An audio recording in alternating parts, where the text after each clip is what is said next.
des officiels américains eux-mêmes sont allés jusqu'à trahir le poteau rose en disant que Mamadi Doumbouya a été préparé et imposé à la tête de la Guinée par, eh bien, la coalition de l'OTAN.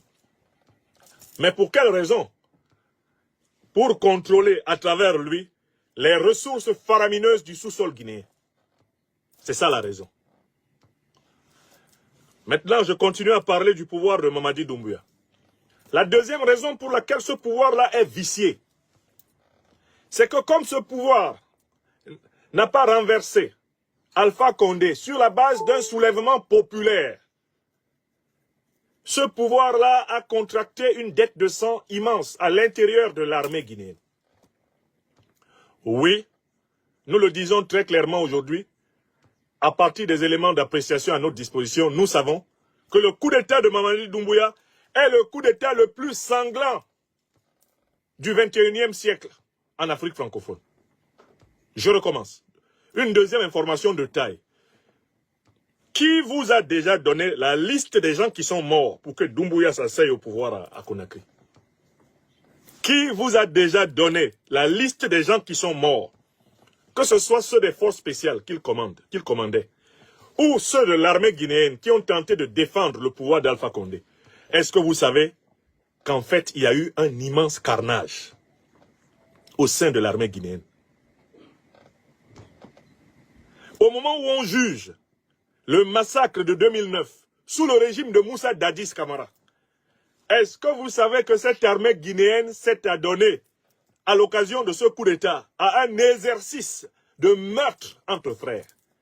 Un exercice inégalé dans aucun coup d'État en Afrique de l'Ouest depuis le début, précisément, du 21e siècle. Est-ce que vous savez ça? Le coup d'État guinéen a fait couler énormément de sang.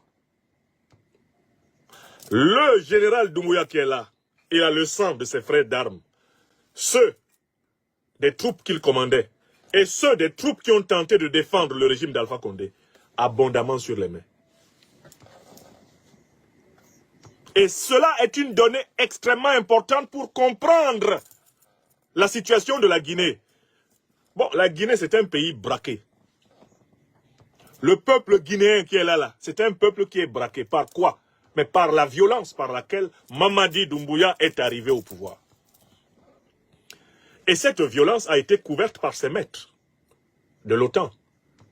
Ils n'en ont pas fait cas dans leurs journaux. En dehors de journalistes courageux comme Thomas Dietrich, qui a mené une belle enquête, que je vous invite à consulter. Je mettrai la vidéo de Dietrich en copie de cette conférence, parce que je suis le docteur des preuves. Quand je dis quelque chose, j'ai travaillé dessus. Quelques courageux journalistes d'investigation ont pu établir que le coup d'État de Mamadi Doumbouya était même plus sanglant que celui de Mahamat Kaka Déby N'Djamena. Quand un militaire prend le pouvoir dans un pays, en versant autant de sang, bien souvent cela vient du fait qu'il n'a pas le soutien du peuple.